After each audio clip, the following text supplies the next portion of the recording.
So, when my wonderful reset, my opening animation's gone.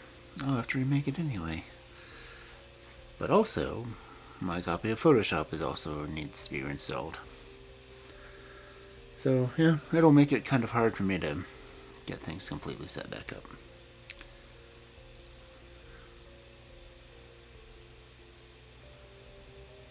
Oh, well, now I'm getting the 3 minutes of regular ads.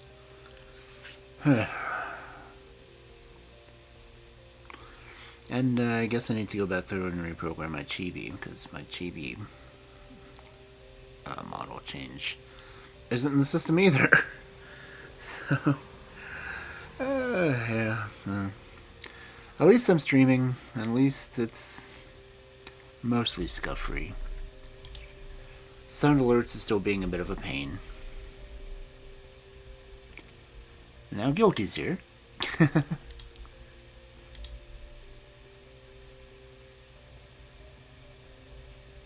See, will it go?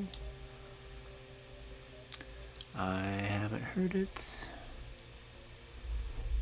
Oh, because I turned it off. I'll try it again.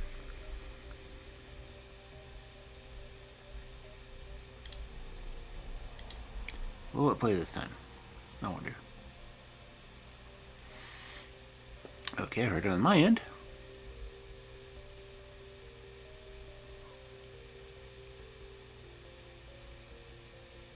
How much of a delay is it before I'll hear it on the stream?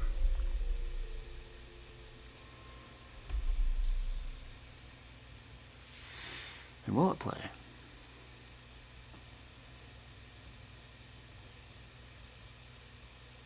Guess not.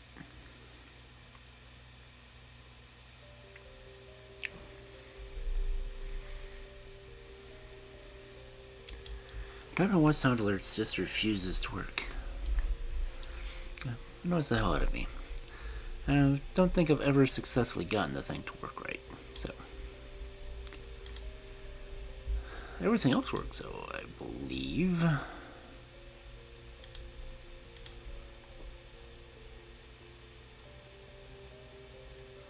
I heard that in stereo. And why is that? Because I've got two different blurb windows. But we'll play on stream. I haven't heard the echo yet.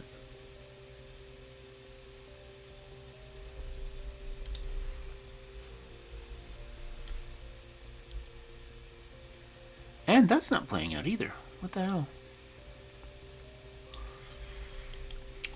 It would be nice if I could get everything to work every now and then, but no, it just doesn't happen that way. I have to resend it to Blurb. Let me check. I shouldn't have to resend it to Blurb because it played on my end.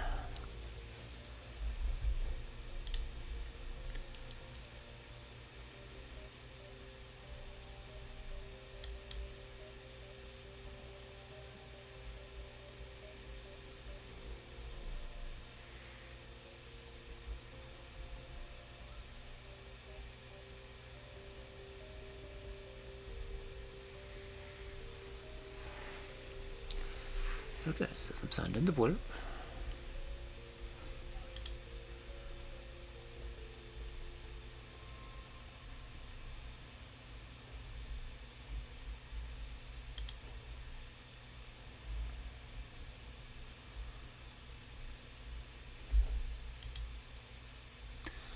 Okay, I heard that. But it did not play on stream.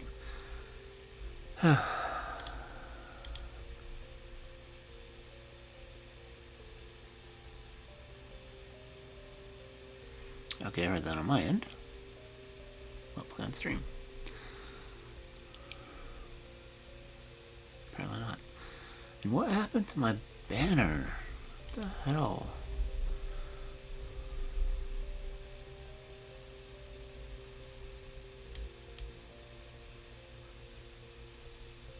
Okay, that played. At least I heard it.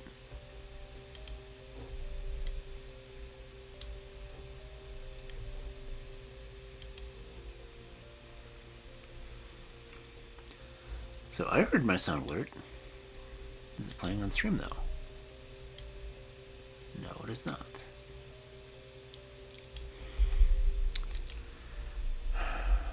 What the hell?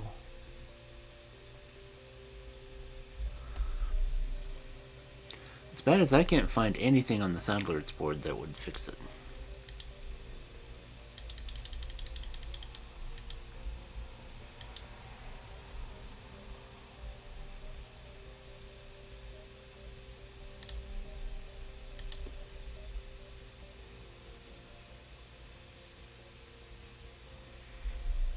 It's like, I'm hearing it.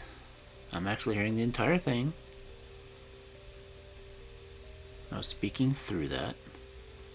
But when it comes up on the stream, there's nothing there.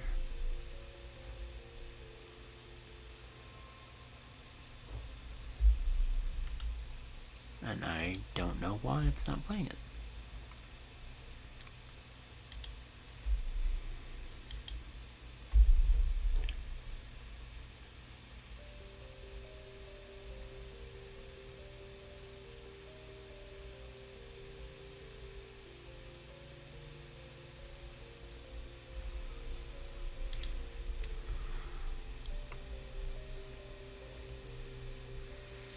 And they're all turned on. Every single sound alert is set the same way, which, you know, what should be.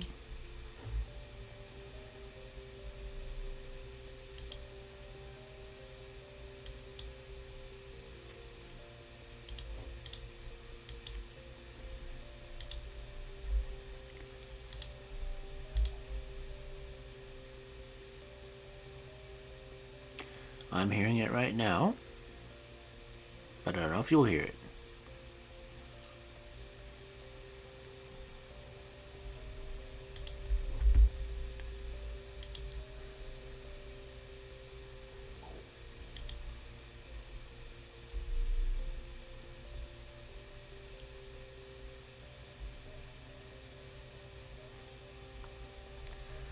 I just cannot figure out why that is not working. And I've literally gone over it repeatedly to check to see that everything I had is set up exactly as they show it on their site. And nothing.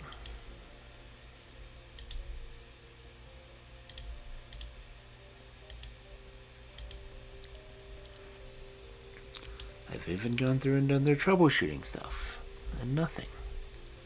There's no reason why it's not working.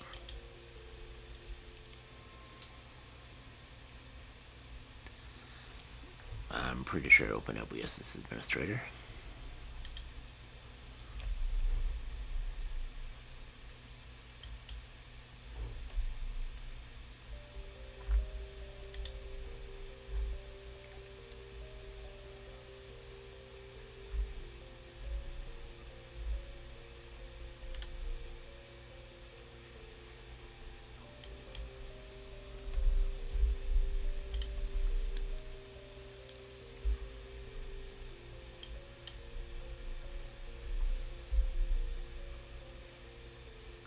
Well, that's just it. I don't have it set as desktop audio. Because desktop audio is going just to my headphones so I can hear it. Each one of the sounds has their own audio channel.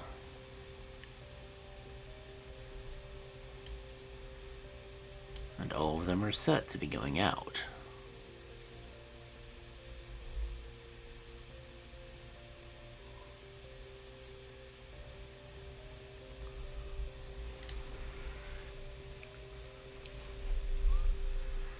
It just refuses to push it out. I don't know why. I said everything I have set is set to how their own websites say to do it. And it's just not working.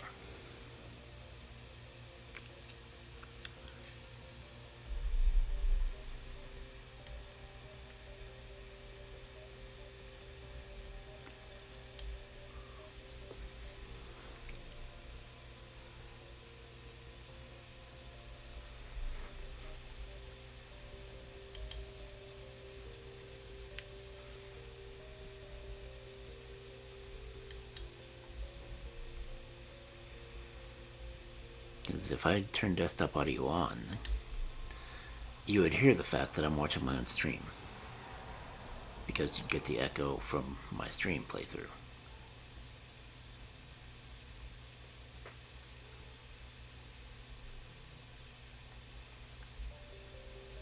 And any other window I might happen to have open that I'm lurking in.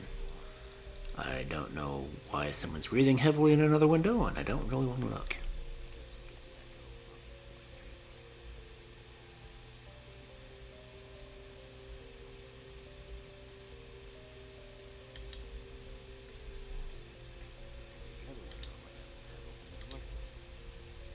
I'm in danger!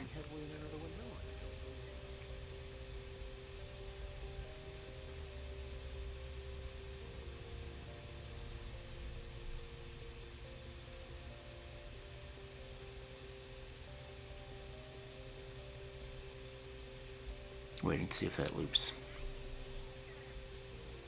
Yep, it did. That's why I typically have my desktop audio muted, because I will get loops from you keeping track of my own stream.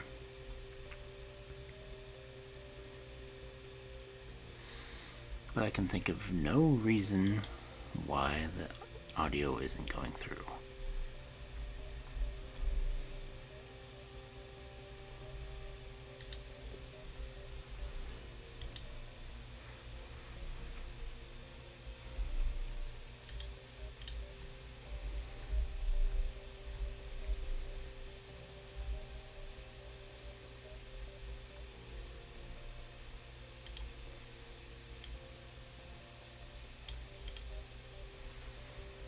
I'll go ahead and turn off the sound alerts again.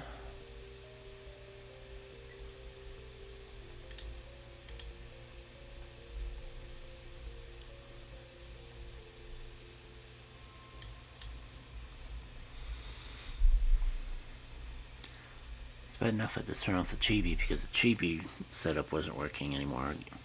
But, you know, I didn't think about resetting that one.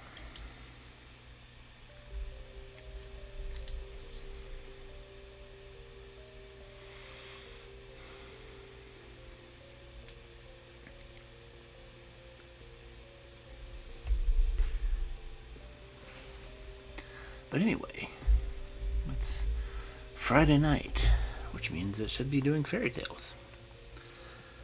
Let's see, which one am I on? I'm on, oddly enough, the one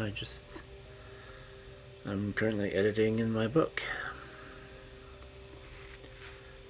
And my book is called Golden Children, and this one's called Golden Lads.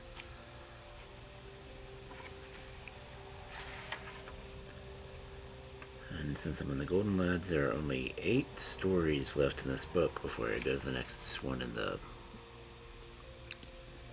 Underlaying Fairy Tale book series.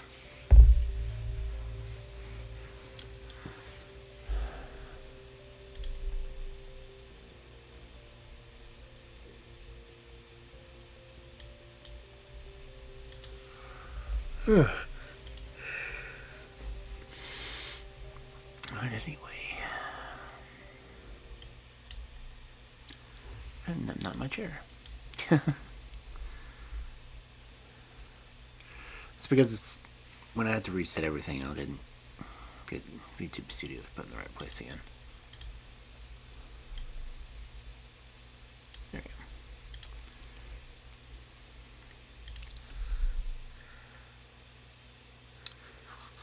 we go. Let's see, make sure everything is working in here.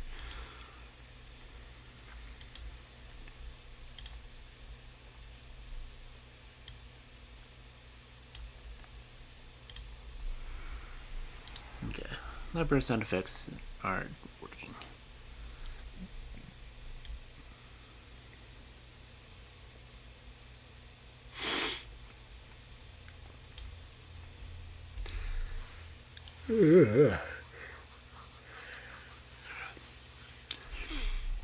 I'm just glad my YouTube Studio is working properly again. I guess that's the most important thing, so I can actually get on and read the stories.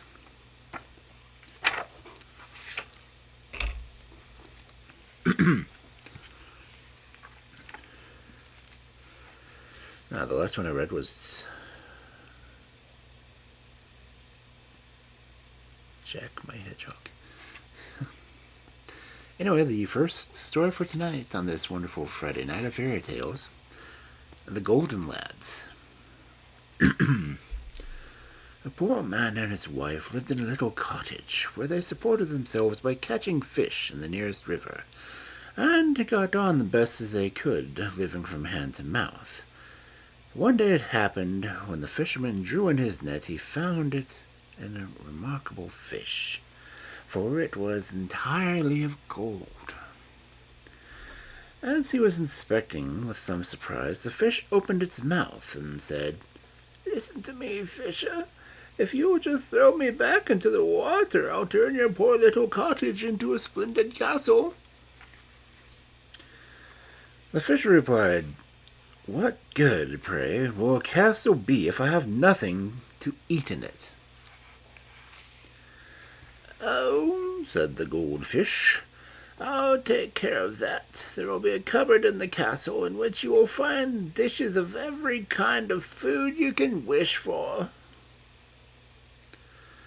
"Oh, if that's the case," said the man, "I have no objection to oblige you." "Yes," observed the fish, "but there is one condition to my offer, and that is that you are not to reveal to a soul where your good fortune comes from. If you say a word about it, it will all vanish." The man threw the fish back into the water and went home, but on the spot where his cottage used to stand, he found a spacious castle. He opened his eyes wide and went in, and found his wife dressed out in smart clothes, sitting in the splendidly furnished drawing room. She was in high spirits and cried out, "Oh, husband, how can this have all happened? I'm so pleased." "Yes," said her husband, "I'm also pleased, but I'm uncommonly hungry, and I want something to eat at once." Said his wife, "I've got nothing. I don't know where anything is in this new house." "Never mind," answered the man. "I see a big cupboard there. Suppose you should unlock it." When the cupboard was opened, they found meat, cakes, fruit, wine, all spread out in the most tempting of fashions. The wife clapped her hands with joy and cried, "Dear heart, what more can one wish for?" And they sat down and ate and drank. When they had finished, the wife asked, "But husband, where do all these riches come from?" He said, "Don't ask me. I dare not tell you. If I reveal the secret to anyone, it will be all up for us." "Very well," she replied. "If I'm not to be told, of course I don't want to know anything about it." But she was not really in earnest, for her curiosity never left her a moment's peace, day or night. And she teased and worried her husband until, in such a pitch, at length he quite lost patience and blurted out that it all came from a wonderful golden fish, which he had caught and set free again. Hardly had these words left his mouth when castle, cupboard, and all vanished, and they were sitting in their poor little fishing hut once more. The man had to betake himself to his former trade and set up fishing again. As luck would have it, he caught the golden fish a second time. "Now listen," said the fish. "If you'll throw me back into the water again, I'll give you back the castle and the cupboard and all the good things. But now take care and don't for your life betray where you got them from, or you'll lose them just the same again." "I'll be careful," promised the fisher, and threw the fish back into the water. When he went home, he found all the former splendor restored, and his wife overjoyed at their good fortune. but her curiosity still continued to torment her, and after restraining it with a great effort for a few days, she began questioning her husband again as to what had happened and how it had been managed. The man kept his silence for some time, but at last she irritated him so much that he burst out with the secret, and in one moment the castle was gone, and they sat once more in their wretched old hut. "There!" exclaimed the man. "You would have it. Now we must go just away in short commons." Said the wife. "After all, I'd rather not have all the riches in the world if I can't know where they come from. I shall have not a moment's peace." The man took to his fishing again, and one day fate brought the goldfish into his net for a third time. "Well," said the fish, "I see that I am evidently destined to fall into your hands. Now take me home and cut me into 6 pieces.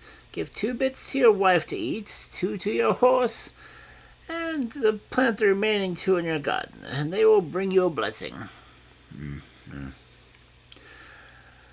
The man carried the fish home and did exactly as he had been told. After a time it came to pass that from the 2 pieces he had planted in the garden 2 golden lilies grew, and that his horse had 2 golden foals, whilst his wife gave birth to twin boys, who were all golden. The children both grew up tall and handsome, and the foals and lilies grew with them. One day the children came to their father and said, "Father, we want to mount our golden steeds and ride forth to see the world." The father answered sadly, "How can I bear it when you are far away? I know nothing about you." And they said, "The golden lilies will tell you all about us if you look at them. If they seem to droop, you will know that we are ill. If they fall down and fade away, it will be a sign that we're dead." So off they rode and came to an inn where a number of people who, as soon as they saw the 2 golden lads, began to laugh and jeer at them. When one of them heard this, his heart failed him, and he thought he would go no further into the world. So he turned back and rode home to his father. But his brother rode on till he reached the outskirts of a huge forest. Here he was told, "It will never do for you to ride through the forest. It's full of robbers, and they're sure to come to your grief, especially if they see that you and your horse are golden. They will certainly fall upon you and kill you." However, he was not to be intimidated, and simply said, "I must and I will ride on."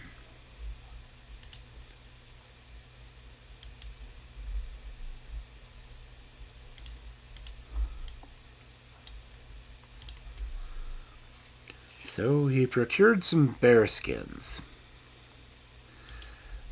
and covered himself and his horse with them, so that not a particle of gold could be seen, and then rode bravely into the heart of the forest.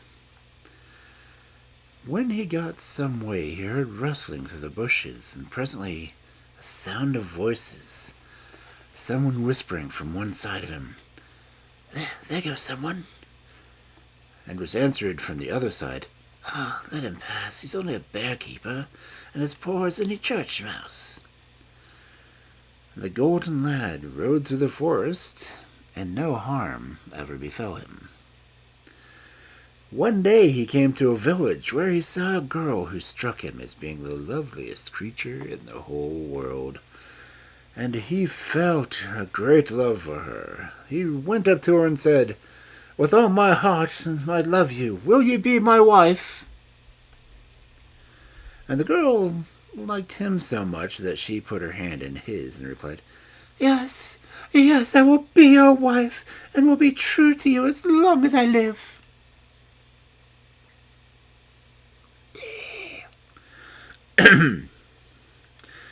So they were married, and in the middle of all the festivities and rejoicings, the bride's father came home, and was not a little surprised at finding his daughter celebrating her wedding.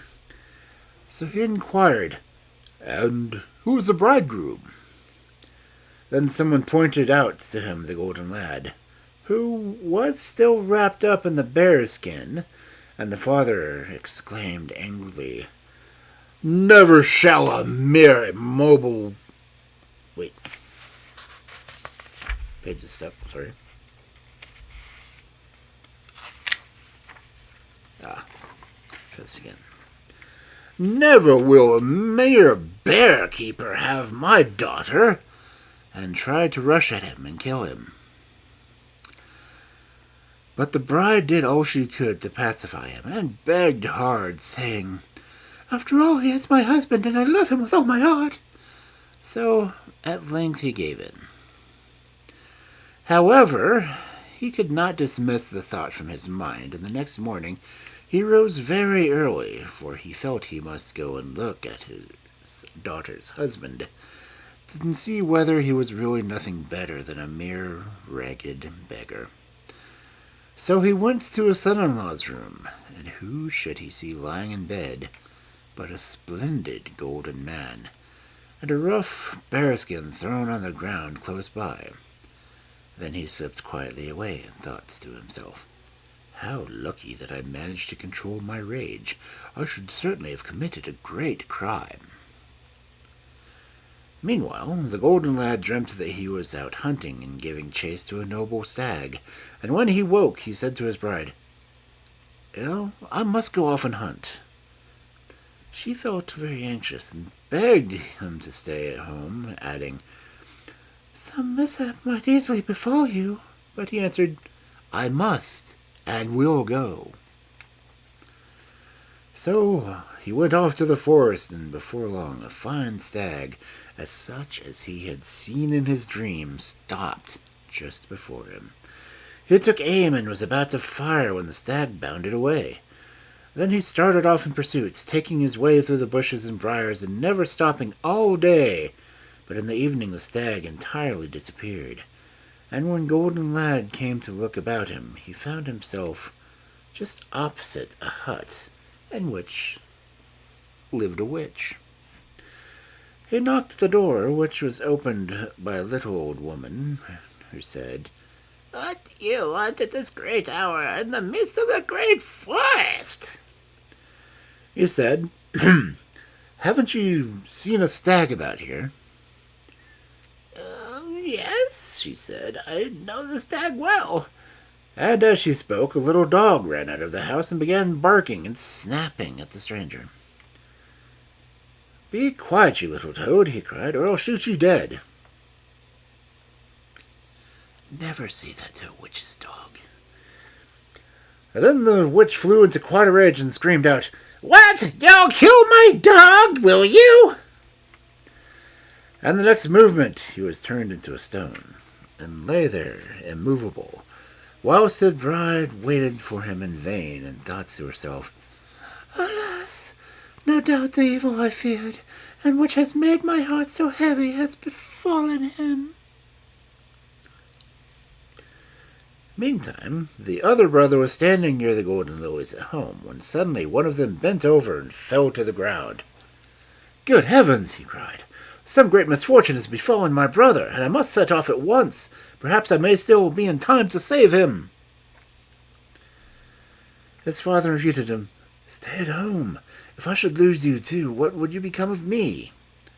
But his son replied, "I must and will go." Then he mounted his golden horse and rode off till he reached the forest where his brother lay transformed to stone. The old witch came out of her house and called to him, for she would gladly cast her spells on him too, but he took care not to go near her and called out, "Restore my brother to life at once, or I'll shoot you down on the spot." Reluctantly, she touched the stone with her finger, and in a moment it resumed its human shape. The two golden lads fell into each other's arms and kissed each other with joy, and then they rode off together to the edge of the forest, where they parted, one to return to his old father, and the other to return to his bride. When the former got home, his father said, "I knew you had delivered your brother, for all of a sudden the golden lily reared itself up and burst into a blossom." Then they all lived happily to their lives' ends, and all things well that went with them.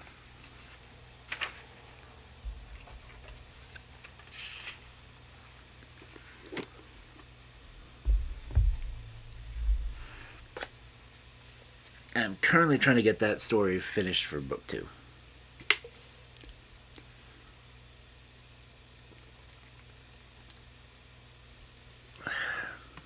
Considering I loosely translated it myself, I'm having to go back and fix everything now. Yeah.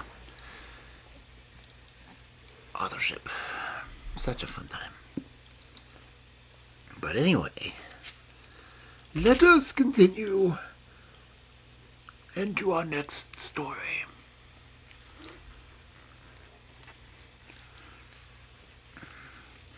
And our second story for this Friday night of fairy tales: The White Snake. Not very long ago there lived a king, the fame of whose kingdom was spread far and wide. Nothing appeared to be unknown to him, and it really seemed as if tidings of the most secret matters must be borne to him by the winds.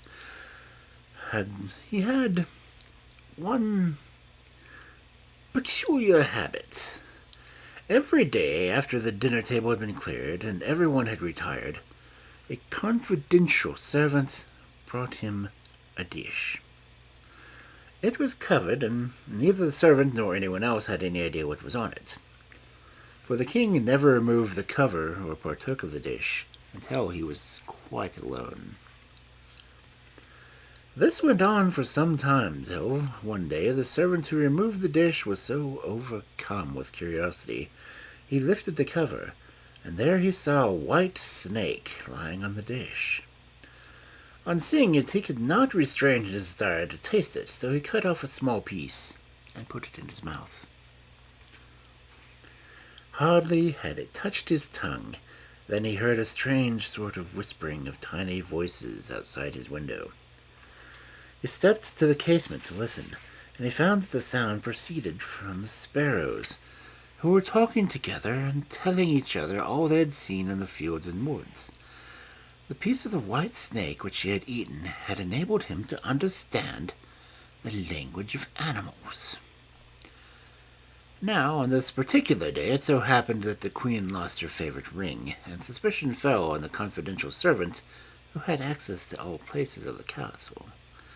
The king sent for him and threatened him angrily, saying that if he had not found the thief by the next day, he should himself be taken up and tried.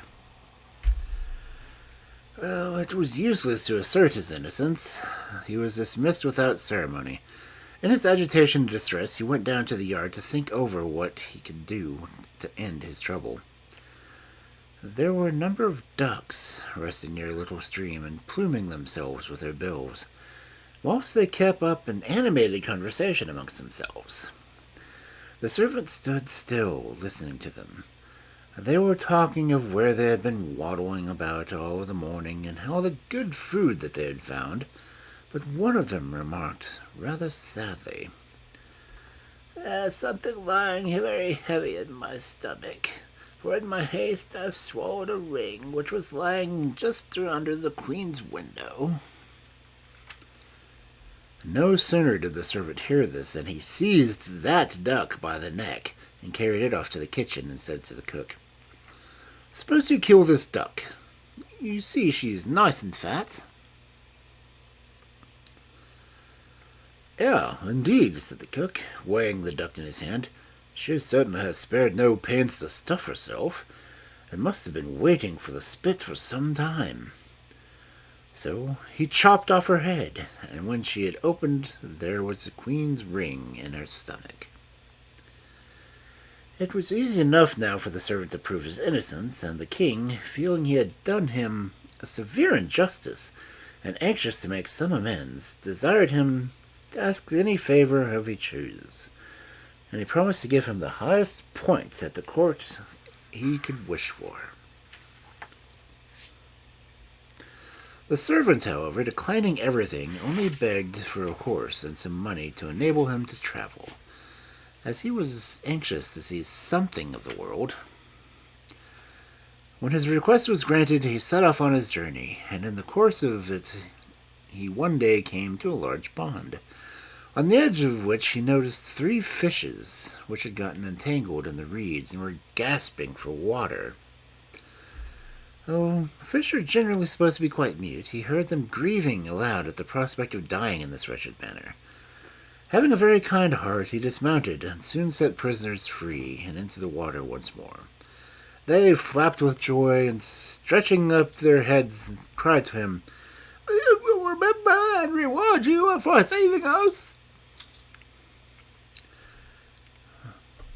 Then he rode further, and after a while he thought he heard a voice of a sand under his feet. He paused to listen, and heard the king of the ants complaining, "If only these men and their awkward beasts would keep clear of us. That stupid horse is crushing my people mercilessly to death with his great hoofs."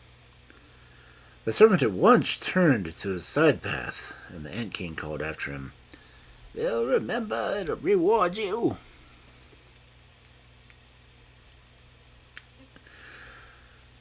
The road next led through a wood, where he saw a father and mother raven standing at their nest and throwing out their young. "Away with you, you young rascals!" they cried. "We can't feed you any longer, and you are quite big enough to support yourselves now." The poor little birds lay on the ground, flapping and beating their wings, and shrieked, "We are just poor helpless children. We can't flapping our feet, our hunger. We can't even fly yet. What can we do but die?"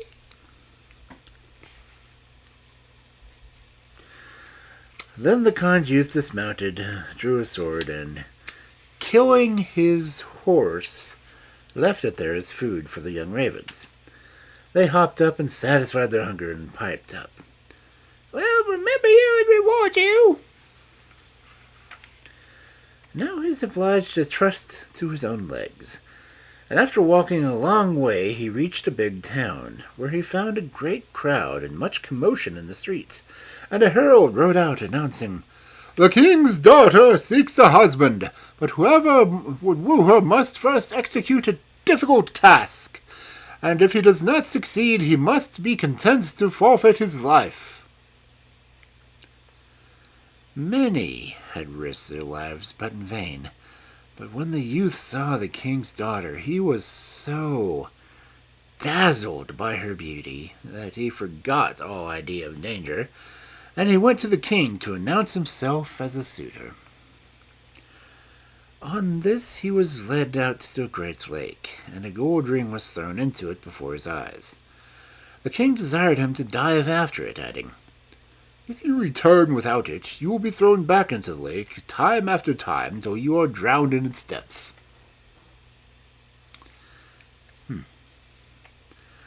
Everyone felt sorry for the handsome young fellow and left him alone on the shore.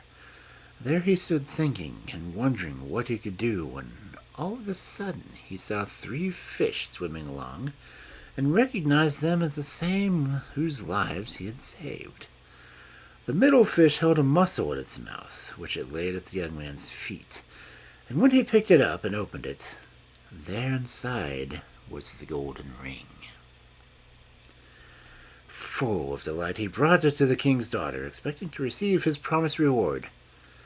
The haughty princess, however, on hearing that he was not her equal by birth, despised him, and exacted the fulfillment of a second task. She went into the garden, and with her own hands she strewed 10 stacks full of millet all over the grass. "He must pick up all of that tomorrow, and before sunrise," she said. "Not a grain must be lost." The youth sat down in the garden and wondered how all of this would be possible for him to accomplish such a task. But he could think of no expedient, and sat there sadly expecting to meet his death by daybreak. But when the first rays of the rising sun fell in the garden, he saw the 10 sacks, all completely filled, standing there in a row, and not a single grain missing. The Ant King and his thousands and thousands of followers had come during the night, and the grateful creatures had industriously gathered all the milk together and put it into the sacks. The king's daughter came down to the garden herself, and saw to her amazement that her suitor had accomplished the task she had given him. But even now she could not bend her proud heart, and she said, "Though he has executed these 2 tasks, yet he shall not be my husband till he brings me an apple from the tree of life."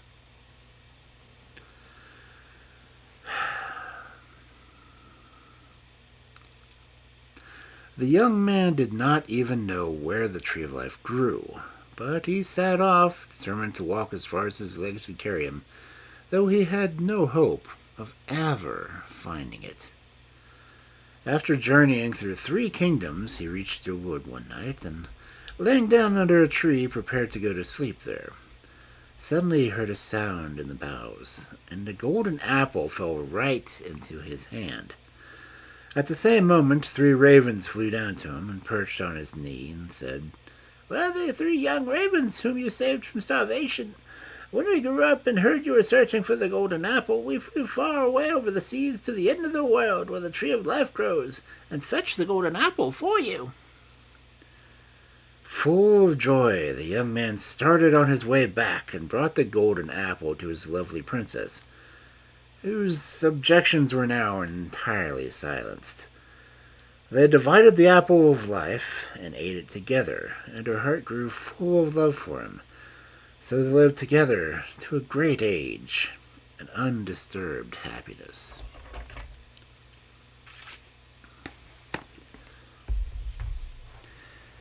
What the hell, princesses?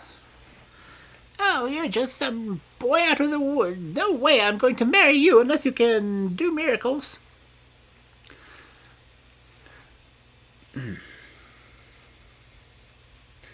Giving her an apple of life. I don't think she deserved it. Because, that just means she's going to live forever. And the whole till death do you part thing is not exactly something I would want to deal with if she's that kind of a pain in the butt.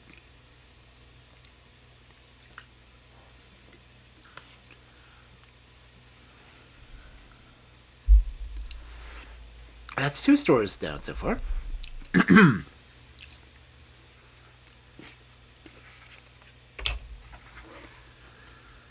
And that's another one I'm doing in the other book. So, let's continue, shall we? Our 3rd story for this fabulous night of fairy tales. The story of a clever tailor. Once upon a time there lived an exceedingly proud princess. If any suitor for her hand ventured to present himself, she would give him some riddle or conundrum to guess, and if he failed to do so, he was hunted out of the town with scorn and derision. She gave out publicly that all comers were welcome to try their skill, and that whoever could solve her riddle should be her husband. Now, it happened that 3 trailers had met together, and the 2 elder thought that after having successfully put out so many fine and strong stitches with never a wrong one amongst them, they were certain to do the right thing here too. The 3rd tailor was a lazy young scamp who did not even know his own trade properly, but who thought that surely luck would stand by him now, just for once, for if not, what was ever to become of him? The 2 others said to him, "Just you stay at home. You'll never get on much with your small allowance of brains." But the little tailor was not to be daunted, and he had set his mind on it and meant to shift it for himself. So he started off through the whole world as if it belonged to him. The three tailors arrived at court, where they had themselves duly presented to the princess and begged she should propound her riddles. For, they said, here we are right men at last, with wits so sharp and so fine, almost thread a needle with them. Then said the princess, I have on my head 2 different kinds of hair. Of what colors are they? If that's all, said the first tailor, they're most likely black and white, like a kind of cloth we call salt and pepper. Wrong, said the princess. Then, said the second tailor, if they are not black and white, no doubt they are red and brown, like my father's Sunday coat. Wrong again, said the princess. Now let the third speak. I see he thinks he knows all about it. Then the young tailor stepped boldly down to the front and said, Princess has 1 silver and 1 golden hair on her head, and those are the 2 colors. When the princess heard this, she turned quite pale and almost fainted away with fear, for the little tailor had hit the mark, and she had firmly believed that not a soul could guess it. When she had covered herself, she said, Don't fancy that you have won me yet. There is something else you must do first. Below the stable is a bear with whom you must spend the night, and when I get up in the morning I find you still alive, then you shall marry me.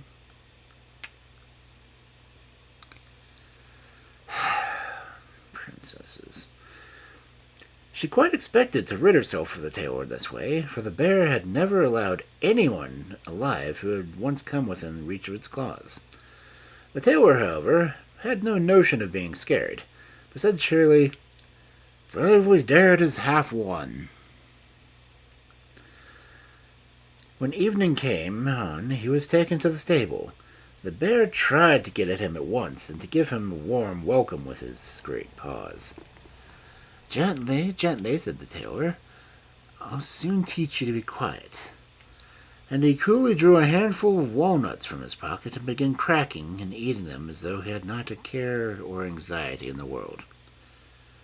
When the bear saw this, he began to long for some of the nuts himself.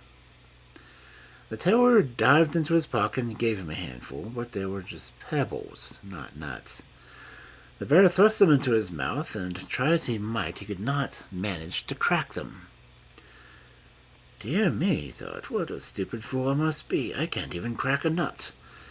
And he said to the tailor, I say, my nuts crack for me, will you? You're a nice sort of fellow, said the tailor. The idea of having those great jaws and not being able to crack a walnut. So he took the stone, quickly changed it for nuts, and crack! It split open in a moment. Let me try that again, said the bear. When I see the thing done, it looks so easy. I fancy I must be able to manage it myself. So the tailor gave him some more pebbles, and the bear bit and gnawed away as hard as he could. But I hardly need to say that he did not succeed in cracking one of them. Presently the tailor took out the little fiddle and began playing on it. When the bear heard the music, he could not help but dancing. And after he had danced for some time, he was so pleased that he said to the tailor, I say, is fiddling difficult? Mere child's play, said the tailor. Look here. You press the strings with the fingers on the left hand, and with the right you draw the bow across them, and then it goes as possibly up and down like this. Tra-la-la-la-la. Oh, cried the bear, I do wish I could play like that. Then I could dance whenever the fancy took me. What do you think? Would you give me some lessons? With all my heart, said the tailor, if you are sharp about it. But just let me look at your paws. Dear me, your nails are terribly long. I really must cut them first. Then he fetched a pair of stalks and had the bear lay his paws on them, and the tailor screwed them up tight. Now just wait while I fetch my scissors, he said, and left the bear growling away to his heart's content, while he lay down in the corner and fell fast asleep. When the princess heard the bear growling so loud that night, she made sure that he was roaring with delight as he worried the tailor.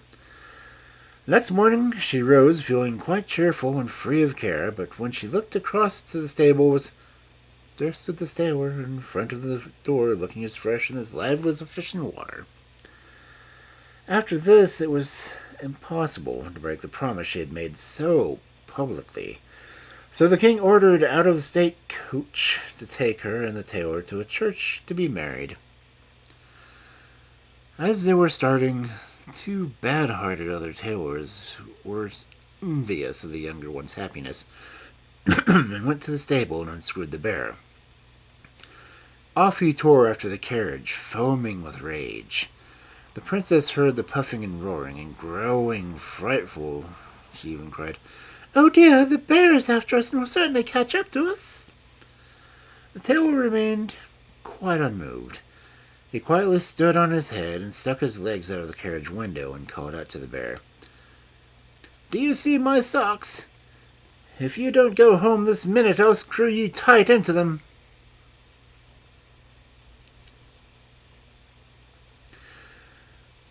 When the bear saw this and heard this, he turned right around and ran off as fast as his legs would carry him.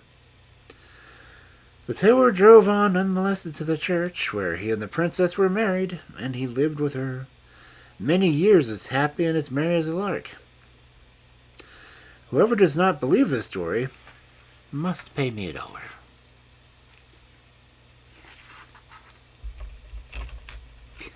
That last line is actually in the story. It's like, you don't believe me? Pay up.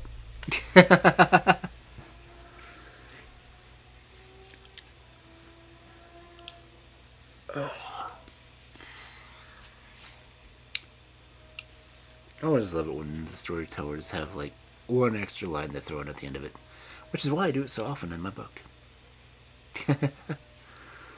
That's 3 stories.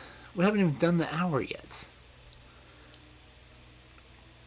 That means there's only 5 stories left in this book.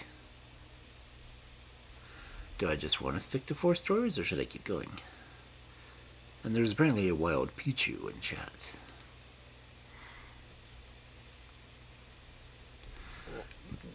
Wait a minute, I didn't see the emotes hit my head. Okay, well.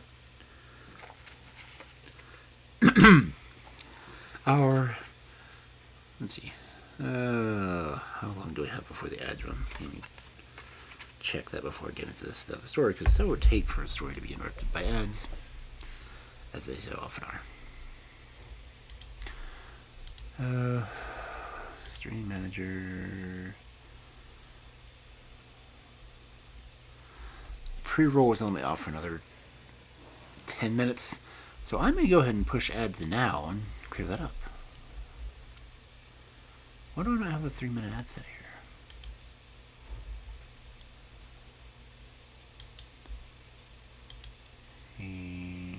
Stream. Okay. Okay, so I'm going to go do a 3-minute ad break real quick, and then we'll get back and do the 4th story. Sound good? Is that right? Is that right? Okay. And we'll be right back.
Okay.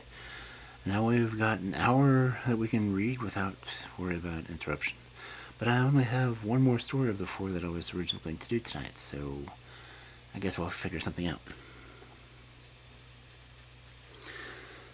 Because I was figuring I would do 4 stories this week and then 4 stories next week and have the book finished.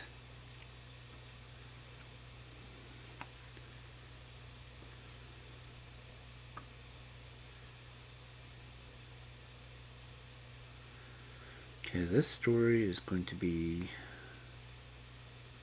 12 pages.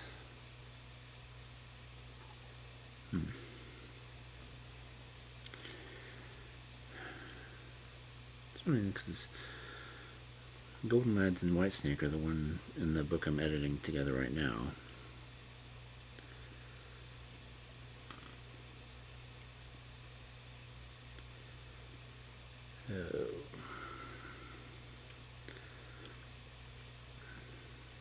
I always kind of short stories because the first one was only 9 pages, the second one was only 4, Clever Tailor was 5. The next one's, again, 12. But the ones I have for next week, like one's a 6 page, then a 12 page, and then a 13. So it may just be a short night tonight if I do this one and after that. So and it's a lot easier for me to edit 4 stories together instead of trying to do multiples. So that being said, our final story for this evening, for this fabulous Friday night of fairy tales,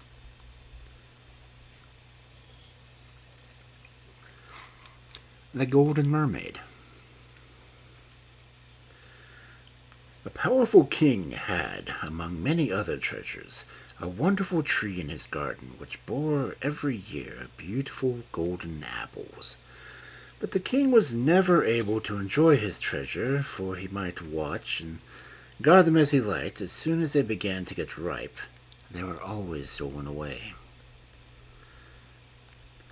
At last, in despair, he sent for his 3 sons, and said to the 2 eldest, "Get yourselves ready for a journey. Take gold and silver with you, and a large retinue of servants, as beseems 2 noble princes, and go through the world till you find out what or who it is that steals my golden apples, and, if possible, bring the thief to me that I may punish him as he deserves."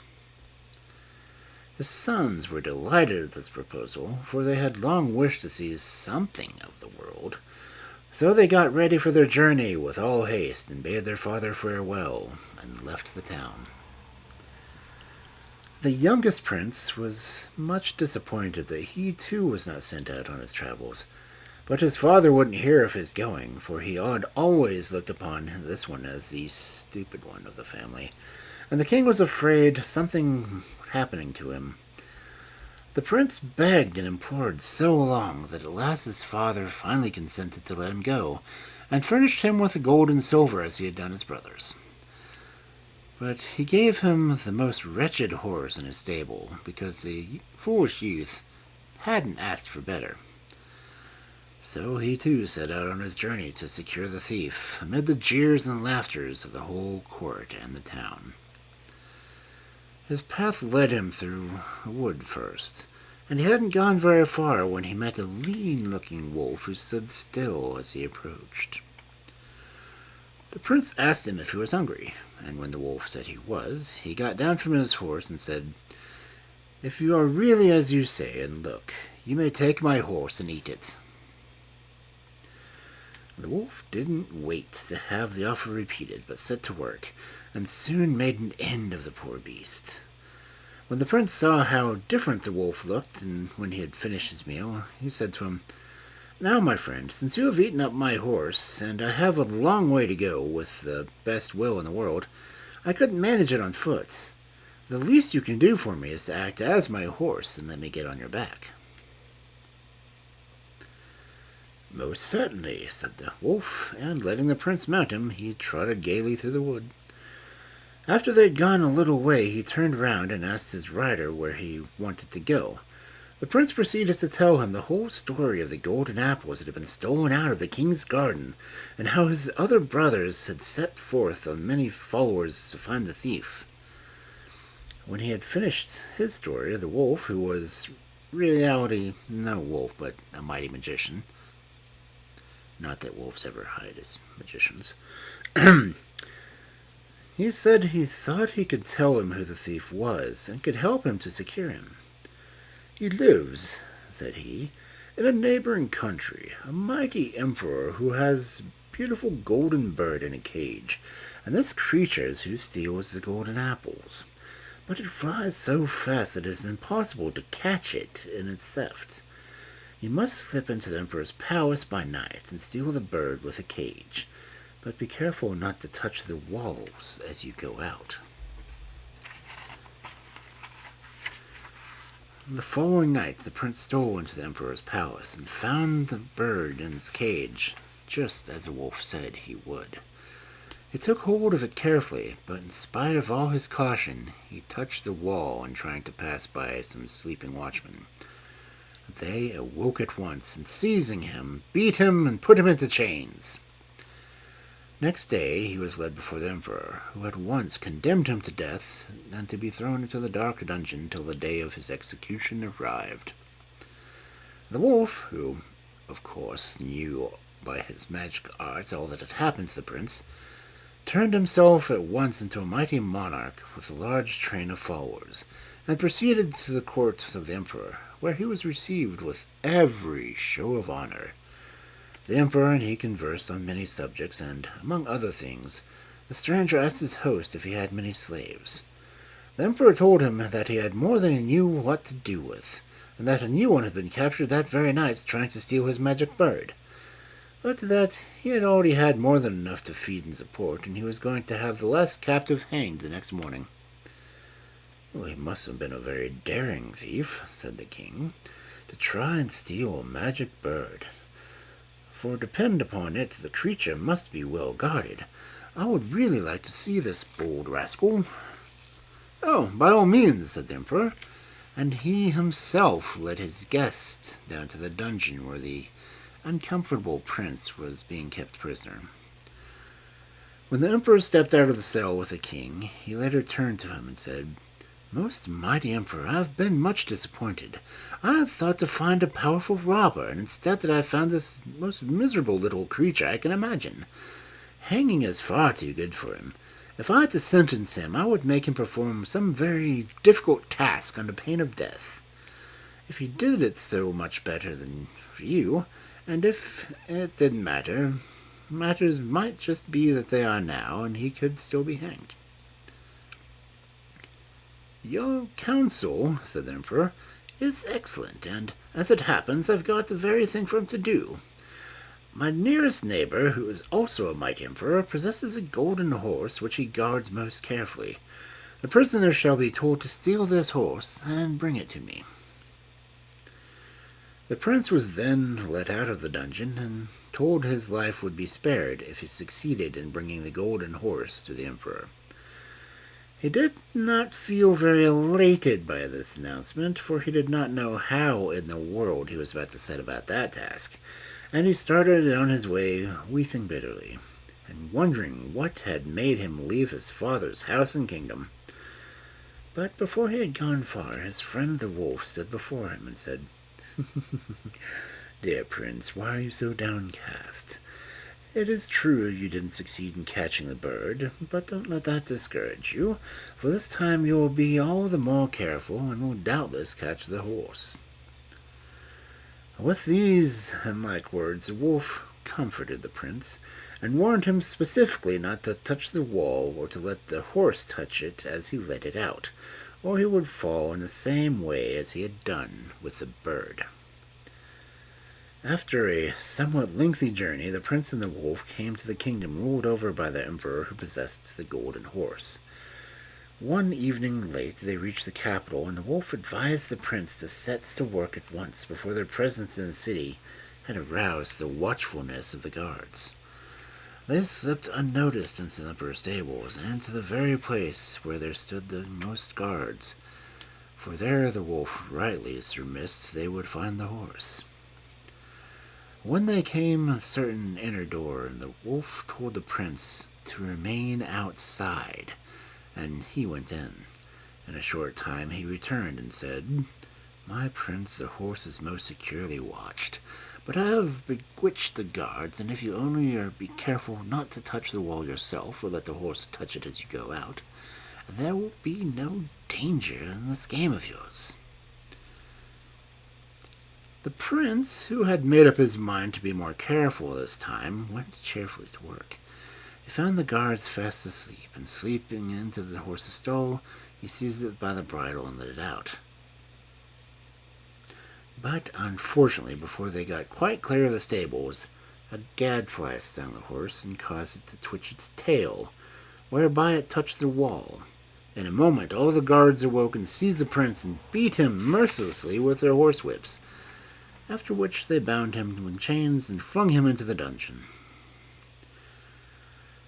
Next morning they brought him before the emperor, who treated him exactly as the king of the Golden Bird had done, and commanded him to be beheaded on the following day. When the wolf magician saw that the prince had failed this time too, he transformed himself again into a mighty king, and proceeded with an even more gorgeous retinue than the first time to the court of the emperor. He was courteously received and entertained, and once more after dinner he led the conversation onto the subject of slaves, and in the course of it again requested to be allowed to see this bold robber who had dared to break into the emperor's stable to steal his most valuable possession. The emperor consented, and all happened exactly as it had done in the court of the emperor of the Golden Bird. The prisoner's life was to be spared only on condition that within 3 days he could obtain possession of the Golden Mermaid, whom hitherto no mortal had ever approached. Very depressed by this dangerous and difficult task, the prince left his gloomy prison, but to his great joy he met his friend the wolf before he had gone many miles on his journey. The cunning creature pretended he knew nothing of what happened to the prince, and asked him how he had fared with the horse. The prince told him about his misadventure, and the condition on which the emperor had promised to spare his life. Then the wolf reminded him that he had got twice out of prison, and that if he would only trust him and do exactly as he was told to, he would certainly succeed in this last undertaking. Thereupon they bent their steps towards the sea, which stretched out before them, as far as their eyes could see, all the waves dancing and glittering in the bright sunshine. "Now," continued the wolf, "I am going to turn myself into a boat full of the most beautiful silken merchandise, and you must jump boldly into the boat and steer with my tail in your hand right out into the open sea. You will soon come upon the Golden Mermaid. Whatever you do, don't follow her if she calls you, but on the contrary say to her, 'The buyer comes to the seller, not the seller to the buyer.' After which you must steer towards land, and she will follow you, for she won't be able to resist the beautiful wares you have on board your ship." The prince promised faithfully to do all that he had been told, whereupon the wolf changed himself into a ship full of the most exquisite silks, of every shade and color imaginable. The astonished prince stepped into the boat, and holding the wolf's tail in his hand, he steered boldly out into the open sea, where the sun was gliding over the blue waves with its golden rays. Soon he saw the Golden Mermaid swimming near his ship, beckoning and calling him to follow her. But, being mindful of the wolf's warning, he called to her in a loud voice that if she wished to buy anything, she must come with him. With these words, he turned the magic ship around and steered back towards the land. The mermaid called out to him to stand still, but he refused to listen to her and never paused till he reached the sand of the shore. Here he stopped and waited for the mermaid who had swum after him. When she drew near the boat, he saw that she was far more beautiful than any mortal had ever beheld. She swam around the ship for some time, and then she swung herself gracefully on board in order to examine the silken stuffs more closely. Then the prince seized her in his arms, and kissing her tenderly on the cheek and lips, he told her she was his forever. At the same moment, the boat turned into the wolf again, which so terrified the mermaid that she clung to the prince for protection. So the Golden Mermaid was successfully caught, and she soon felt quite happy in her new life when she saw that she had nothing to fear from either the prince or the wolf. So she rode on the back of the latter, and the prince rode behind her. When they reached the country ruled by the emperor with the golden horse, the prince jumped down and helped the mermaid to alight. He led her before the emperor, and at the sight of the beautiful mermaid and the grim wolf, who stuck close to the prince this time, all the guards made respectful obeisance, and soon the three stood before his imperial majesty. When the emperor heard from the prince how he had gained possession of his fair prize, he at once recognized that he had been helped by some magic art, and on the spot gave up all claim to the beautiful mermaid. "Dear youth," he said, "forgive me for my shameful conduct to you, and as a sign that you pardon me, accept the gold horse as a present. I acknowledge your power to be greater than I can understand, for you have succeeded in gaining possession of the Golden Mermaid, whom hitherto no mortal has ever been able to approach." Then they all sat down to a huge feast, and the prince had to relate his adventures all over again, to the wonder and astonishment of the whole company. But the prince was wearying now to return to his own kingdom, so as soon as the feast was over, he took farewell of the emperor and set out on the homeward way.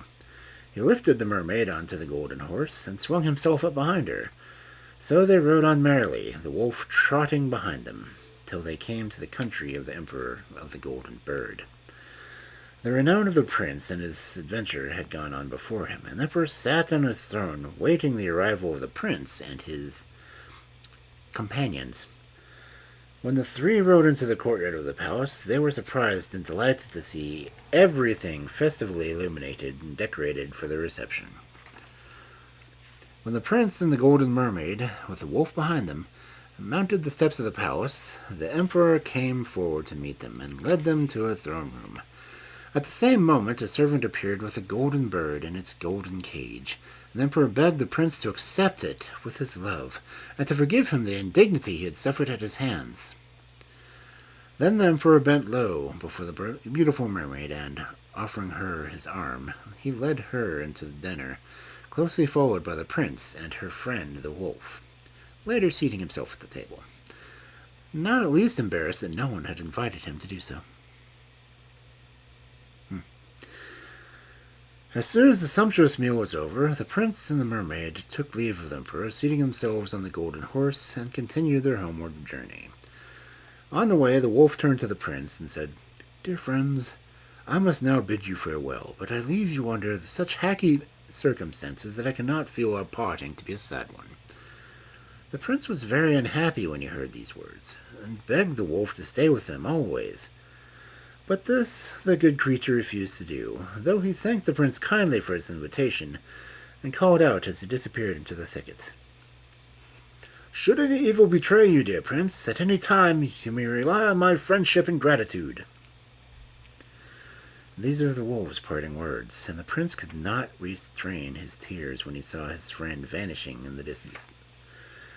But one glance of his beloved mermaid soon cheered him up again, and they continued on their journey merrily. The news of his son's adventures had already reached his father's court, and everyone was more than astonished at the success of the once despised prince. His elder brothers, who had in vain gone in pursuit of the thief of the golden apples, were furious at their younger brother's good fortune, and plotted and planned how they were to kill him. They hid themselves in the wood, through which the prince had to pass on his way to the palace. and there fell on him, and having beaten him to death, they carried off the golden horse and the golden bird. But nothing they could do could persuade the Golden Mermaid to go with him from remove from the spot. Forever since she had left the sea, she had attached herself to the prince, that she asked nothing else than to live or die with him. For many weeks the poor mermaid watched, sat over the dead body of her lover, weeping salt tears over the loss, when suddenly one day their old friend the wolf appeared and said, "Cover the prince's body with all the leaves and flowers you can find in the wood." The maiden did as he told her, and then the wolf breathed over the flowery grave. And lo and behold, the prince lay there sleeping as peacefully as a child.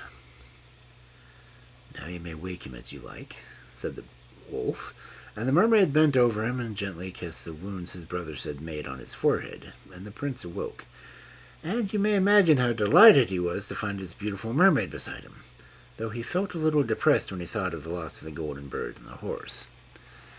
After a time, the wolf, who had likewise fallen on the prince's neck, advised him to continue their journey, and once more the prince and his lovely bride mounted on the faithful beast's back.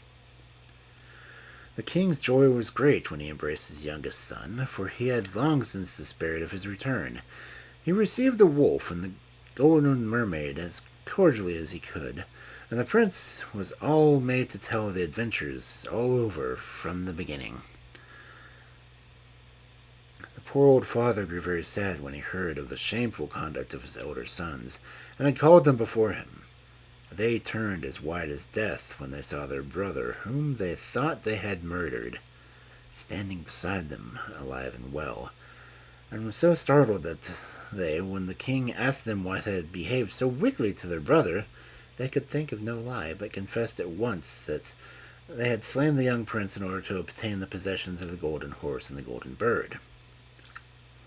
Their father's wrath knew no bounds, and he ordered them both to be banished, but he could not do enough to honor his youngest son, and his marriage to the beautiful mermaid was celebrated with much pomp and magnificence. When the festivities were over, the wolf again bade them all farewell, and returned once more to his life in the woods, much to the regret of the old king and the young prince and his bride. And so ended the adventures of the prince and his friend, the wolf.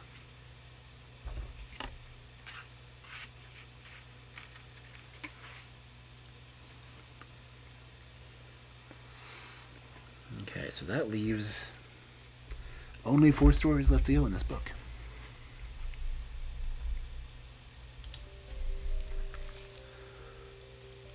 So we are actually ending early, but there were short stories tonight. I can't really say anything about that. Ow. My back itches. Sorry. And I know Dusk is doing art. Well, she's scheduled to do art tonight. So, let's rate her, shall we? Let's see, I know she's already on. Let me check to see what she's up to.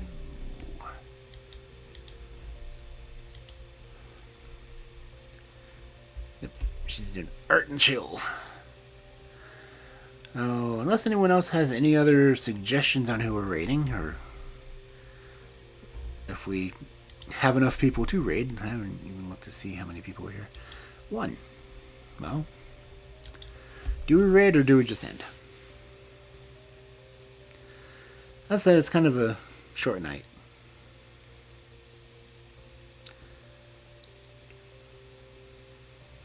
Yeah, I think we'll probably just go ahead and kill for the night and go dark on dusk anyway. So, thank you everyone who came in and listened, if you're still here. I hope you all have a pleasant weekend and all sorts of that fun stuff. I don't know if I'll be back in time next week because I am doing the multi-states road trip to take my grandmother to visit relatives. So I hope you all have a wonderful night and pleasant dreams.